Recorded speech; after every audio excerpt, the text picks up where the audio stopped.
Oke. Kanjeng Pangeran, para raja yang berada jauh di depan saya sedang bersama-sama mencari cakrawala. Tidak hanya Panwaslu yang bisa bikin puisi. Pangeran Gunarso berada beberapa langkah di depan saya sedang memegang tali yang sangat besar dan panjang. Nanti saya akan titip satu pertanyaan supaya tidak menjadi ganjalan pada para hamba Allah yang di depan kita ini. Beliau ini, Pangeran Gunarso ini, adalah yang diamanati atau diwasiati oleh almarhum Raja Pakubuwana yang terakhir untuk menyambung tali antara mutiara-mutiara dan intan-intan senusantara untuk mencoba bersama-sama mencari maknanya kembali yang sudah sangat dilupakan dan ditinggalkan karena bangsa Indonesia, jangankan raja-raja, dirinya sendiri saja diremehkan dan dilupakan.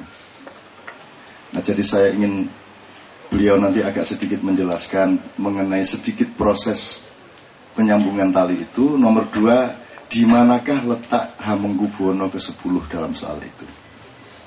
Kita transparan saja.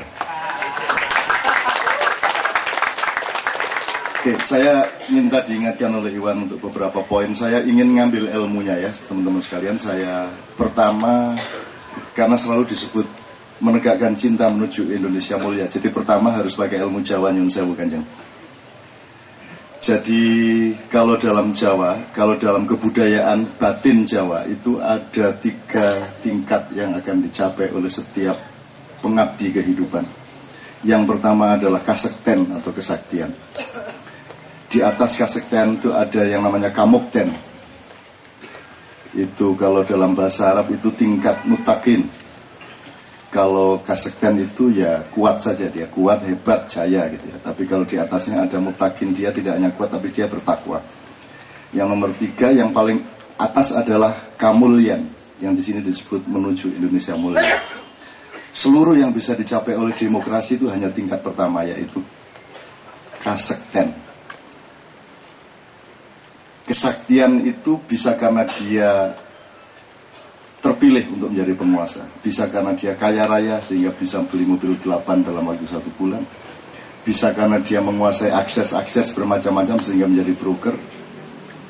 Tapi itu semua hanya kekuatan, dan kekuatan itu untuk saya pribadi sangat tidak menarik karena sangat mudah untuk mendapatkan kesaktian. Bahkan ilmu kebal saya buang, karena kalau saya pakai ilmu kebal saya kehilangan sensitivitas. Saya tidak bisa merasakan sakit lagi, saya tidak bisa dicubit lagi, sehingga saya kehilangan interaksi yang paling gak enak rasanya enak.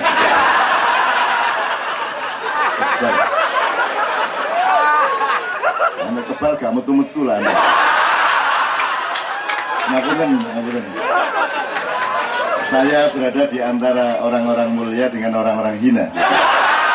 Jadi saya memakai bahasa di antara. Jadi ilmu kebal, ilmu kaya, ilmu kemasyhuran, ilmu kekuasaan itu sangat dikejar-kejar orang, dan puncak demokrasi itu hanya di situ. Demokrasi yang tanpa ilmu adalah satu pandangan yang tidak mampu membedakan kerikil dengan mutiara atau intan. Maka nanti akan ada pertanyaan-pertanyaan mengenai raja dan mengenai demokrasi atau sistem-sistem modern. Tapi itu nanti dulu. Kita ngomong dulu sedikit tentang di atas kesaktian ada kamukten, di atas kamukten ada kamulyan. Dan kenduri cinta tidak tanggung-tanggung, yang dia cari adalah kamulyan. Karena kalau orang mulia, dia lebih sakti dari sakti, dia lebih mukti dari mukti. Karena orang yang sudah mulia itu tidak punya kepuasan untuk membuktikan kehebatannya, tidak ingin membuktikan bahwa dia sakti, karena dia sudah memenangkan kesaktian di dalam dirinya. Orang yang masih baru mencapai tingkat kesaktian, dia tidak tahan terhadap kesaktiannya, sehingga dia selalu ingin menunjukkan kesaktiannya. Orang yang tidak punya kepercayaan diri adalah orang yang mencari-cari jabatan karena dia tidak percaya sama dirinya. Sehingga dia sangat membutuhkan alat bantu, apa itu jabatan presiden, jabatan anggota DPR dan sebagainya. Sehingga kita harus sayang sama mereka dan kita bantu mereka supaya lebih mandiri kapan-kapan. Ini soal ilmu, saya nggak ngomong negara. Ini ngomong soal ilmu manusia. Nah, orang yang kuat ini tidak ada hubungannya sama baik atau buruk. Jadi orang yang kuat, yang sakti itu bisa sangat baik, bisa sangat buruk. Karena dia tidak ada ikatan untuk itu. Dia hanya tahunya dia ban kuning, ban coklat, ban hitam. Kan gitu. Tapi orang yang mampu menggunakan kesaktiannya untuk manfaat sosial yang luas, untuk pengertian kepada rakyat, dan dia teruji di situ dan dia tahan di situ, maka dia akan menjadi mukti. Kalau dalam Jawa begitu.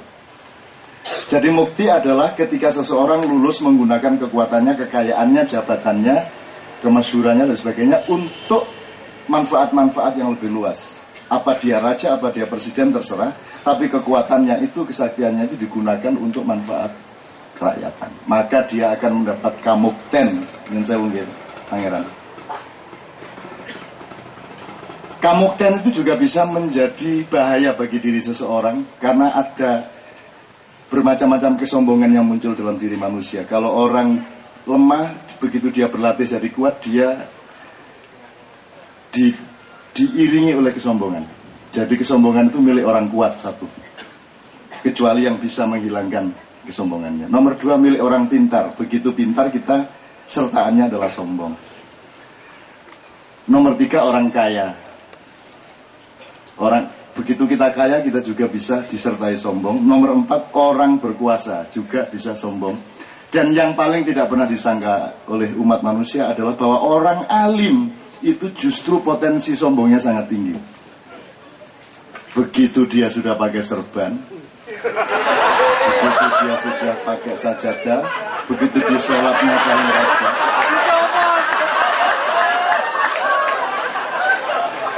ini butuh serban-serbanan lah ini. Yang biasa dibeber digawe nurani bojone kok. Ya ibu ngono serban iki mek apen-apen kok. Iku kene ireng digosok watu.